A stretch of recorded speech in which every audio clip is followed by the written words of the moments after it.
we have the leader of our social finance and housing group, Marilyn Struthers. Now, Marilyn has a really long bio, and it's justified, and because she is such an amazing contributor to our community based on all the experience that she's had. So I'm actually going to read it because it's too good not to. And so Marilyn, just, you know, I think somebody wrote this. So Marilyn is a longtime resident of our community who has spent her career working in the landscape of engagement of people and place to shape the landscape in which we live. Her work has spanned many social issues and many roles as a funder, writer, trainer, and organizer, supporting the nonprofit charitable sector's ability to innovate for public benefit. In the decade and a half she worked at the Ontario Trillium Foundation, she became interested in the many ways that money flows through projects that benefit communities and led the Foundation's early entry into the field of social enterprise and social finance.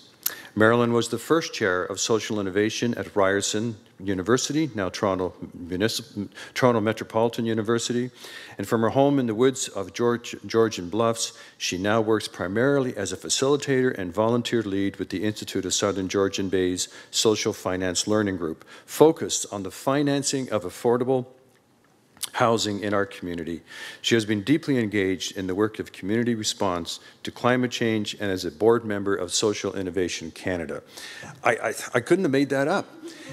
And I just got to share a little bit because most of our meetings are on Zoom. And Marilyn facilitates these meetings wonderfully, by the way. And I only met Marilyn for the first time in person at our May event.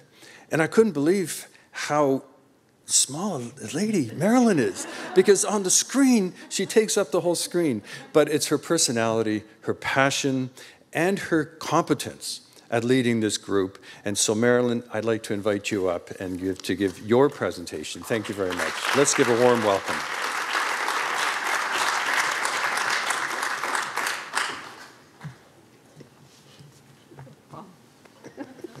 Don't say that into the mic. All right, I won't. All right, small person. You can see me. And there's slides. All right, so I'm going to take you on a lightning tour of the work that we've been doing in the last 3 years. And mostly it's been how we've been thinking. The Institute did some early work, I don't even remember what year it was now, on social innovation, really to stimulate thinking in our communities about how we were going to get along as small rural communities all kind of stretched out across Grey Bruce and Simcoe. And it was shortly after that that the pandemic set in, and so we formed our group to learn more about how social finance could help us recover from the pandemic. And then we got into housing. So we had the chance to participate in a national lab on housing that gave us a pan-Canadian view. And really, you know, although Georgian Bay, we sort of stretched South Georgian Bay to include Owen Sound, Collingwood to Owen Sound, and chopped off the bottom part. That was really just to give us a study area. But our group is an open tent, and we're all volunteers, and people from different communities come and are welcome and have been part of the conversation. Huge appreciation to the Institute. It's the only place where I think our communities can have these cross-sectoral conversations, where we can engage business, municipal leaders, and philanthropy, and advocates for housing. Next slide, please. So here's our trajectory. We started out, as I said, you know, thinking money was going to be the issue, because it always is in rural communities. And then I think we'd been working for about a year, and we'd been doing this every 2 weeks, learning together. And I remember saying to the group, okay, we're going to take the summer off, right? And they said, no, no, no, you don't understand. There's a housing crisis on its way. And that was our first inkling of the kind of trouble we might be headed for. I call that our oh my God moment. We got into the learning lab. It was a fabulous opportunity to meet people across town, or across the country, as well as our own, solidify our own group a bit. And I remember there, actually Yvonne Hamlin saying, I was remembering this on the way down this morning, okay, so when do we put a shovel in the ground? And we all kind of looked at each other, because this is a systems problem. And you don't solve a problem of a whole system by immediately putting a shovel in the ground.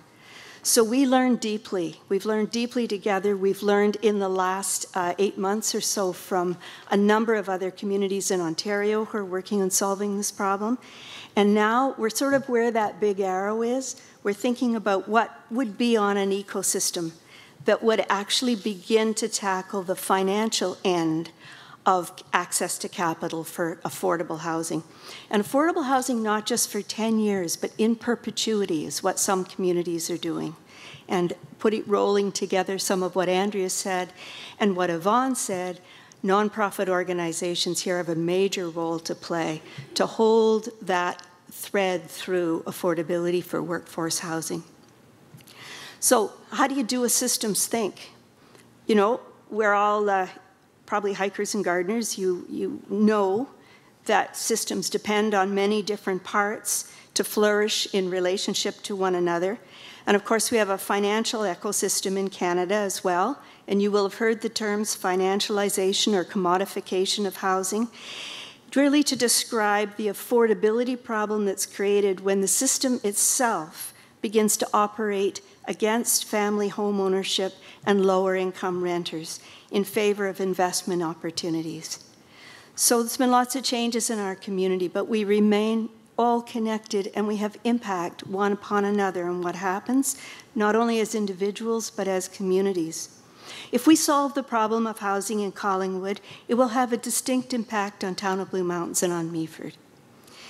If we, as individuals in the community, face housing precarity, some of us, we experience this crisis differently, and others gain advantage through investment in lower priced real estate. That's been our tradition up here. Some businesses are struggling to hire and retain staff. A housing shortage is creating a lack of employment mobility due to rental increases, and that affects a particular band of people. And I'm going to talk about that in a sec, but I'll tell you right now, I figured out for my own kids who are involved in long-term care, they're workers in long-term care and in retail and construction, if they changed their apartment right now to get a job, they've only been in it a couple of years, they would pay a 60% premium in order to do that. And they're already below the 30% threshold.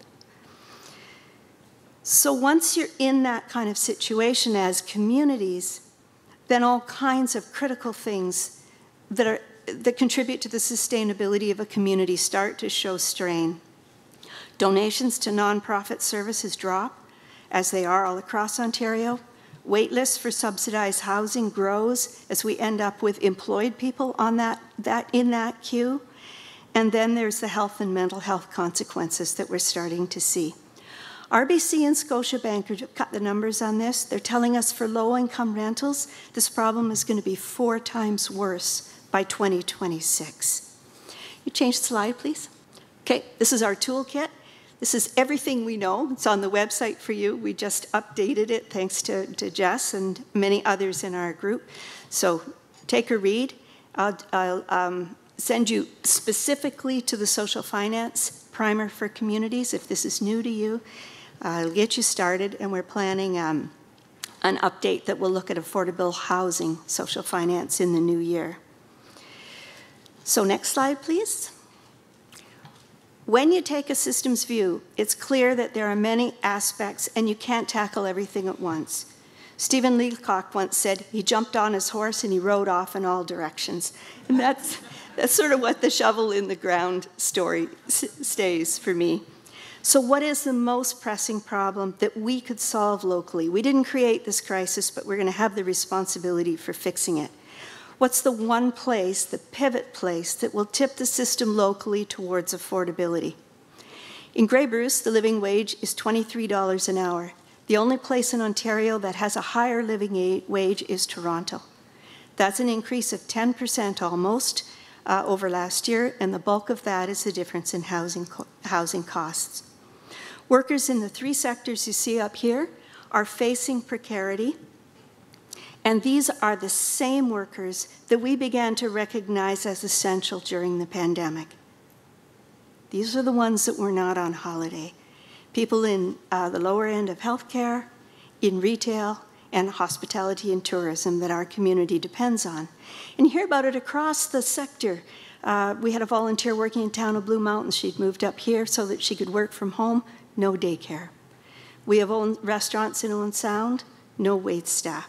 We've heard about the town of Blue Mountains' difficulty with operators, ski lift operators. So with home purchases out of reach for many, these are the families that rely on the lower end of rental stock that's aging in our communities, and our commercial developers are telling us they cannot build at a profit. So what then? Next slide, please. So you'll recognize this, CMHC's housing spectrum. If you want to have a chuckle over lunch one day, Google CMHC's housing spectrum, and you'll see about 100 different versions of this that communities have struggled to make some sense for planning purposes of this way of thinking about housing. It's sort of a cradle to grave. You know, you end up at the top of the spectrum with a nice house. But you know it's not like that. And on our website, you'll find Marg Shebanidi's version of this, which bends around into a circle and really illustrates that at some point, as we gray, we leave the nice house, we may well end up in transitional housing, hospitals on our wait list for long-term care. Those kinds of things are a reality. So this is really more of an organic circle. And many communities that we've been working with are looking at non-market housing. So there's confusion here. Subsidized housing at the lower end, government tax funds. At the top end, we've got local, personal, individual investment. What's missing here in the middle on CMHC's scheme is this sector of non-market housing. So that is held by the nonprofits, the co-ops, the land trusts. Many, many communities have had these kinds of organizations. In our community, we don't always recognize them. We don't see who they are. But these are the builders, developers, and owners that put community development, community benefit over profit, and the plan to keep units affordable. So you'll hear more today from Liz Buckton in the Grey County on how our numbers actually shake out. It's not just our problem, it's across Canada. And none of this is entirely new. We need to recognize now that non-market sector, and you'll hear from some of them this morning. What are the tools they're using? What are the tools that they might be using? What are the tools that we could, through work with our municipalities, with philanthropy, and with business, create so that they can use them? So we have a new project coming up. This is part of building out our own ecosystem in our own community, the Rotman School of Business, and the nonprofit organization Rental Rescue. You'll hear more from Crystal Valencia later today on the work that she does. But the offer here is to really look at the challenge. What would we need to have in terms of social finance opportunities and municipal concessions to actually lower the rental cost to build, cost to renovate, to the point where those lower end workers are actually in employment housing. So when I had to go and find these people, because I didn't know who the non-market developers are. I feel sort of shocked and strange after so many years, a couple of years working on this. We didn't know.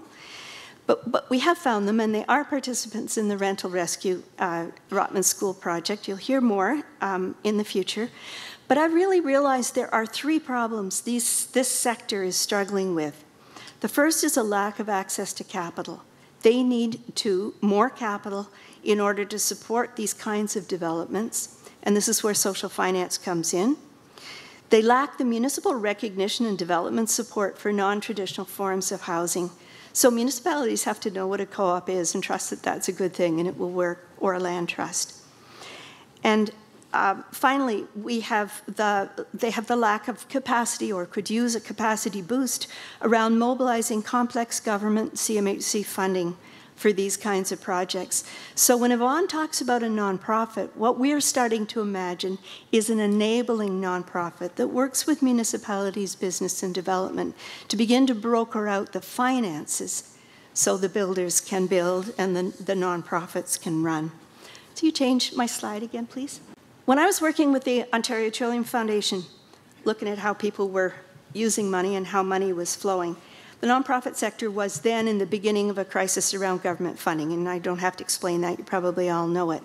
And they began to look at business structures, and that's where we got social enterprise, We got the beginning of social finance, this kind of merger in. And now, of course, we've got lower tier and upper tier governments also participating. So what we are starting to get is new structures of financing that we haven't used before. Some of you may have heard of community bonds. It's one of many. But there's a hybridity in this space. I don't know, for those of you who've been farmers or gardeners, you know hybrid vigor, right? This is what we've got in these new financial models. We have to learn what they are, how to use them, and we have to build the ecosystem where we can all invest locally. Next slide, please. This is just a list of some of the terms you may hear. We have to learn our way forward here, not just our group, but our municipalities, our developers, our business community, our philanthropic community, because we're all in this together. We're going to not be able to house our children, or we're not going to be able to eat in a restaurant, or our businesses will suffer if this continues in the way that it has begun. So we have room for you all. This is a cross-sectoral table, and we need everyone at the table to figure this out. We have a bit of a dream, which I'll just put out here, a gleam in the eye. We need a committee functioning in each of the communities, held together in some sort of regional table. And we need a table of our finance and investment and developer people to help us figure out how to actually mobilize this in some sort of nonprofit structure. There are people who will help. I just recently met a guy from Union Co-op in Waterloo. We can bring those people here to tell us how to do it. We don't have to build the map. Next slide, please. So, for today, here are the questions. How do we, if we were 10 times bolder and more connected, because we cannot solve these problems one by each in our little communities, how do we actually mobilize community wealth? I was going on about the need for finance people in our group when Julia Grady came to something that Stuart Reed at the Community Foundation, fabulous panel, it's on the website, look it up. She said, it's not the finance people who will solve the affordability crisis, it's communities. It's us, all of us, working in some way together in that hybrid space. We need to engage our municipalities, not just in economic development planning, but actually in housing planning. How many rental units, at what price point do we need to really be sure that we're sustaining the economies of our small communities? And what's the cost to our community of not doing that? You'll hear from the Collingwood Task Force folks this afternoon, how they fast-tracked using community engagement, good model to look at. We need to sharpen our pencils to work the math and really figure out what is the benefit of community engagement in terms of rental reduction, and what are the main strategies that we can use when we build or renovate to get there. And we need to act like a system. Our communities are small, we need scale, and you'll hear this afternoon through one of my very favorite new discoveries, John Q. builds a collaborative, it's actually a co-op, of 9 small municipalities in Manitoba who work together to build. And you'll hear that story. It's really, really quite encouraging. So our communities are on to buy local messages. Our habit is to donate locally and to invest far away. What if we had the opportunity to invest to a return in our own communities and in the housing we need? Stay tuned, you'll hear lots today. We're really pleased with our selection of folks who will come and talk. Thank you.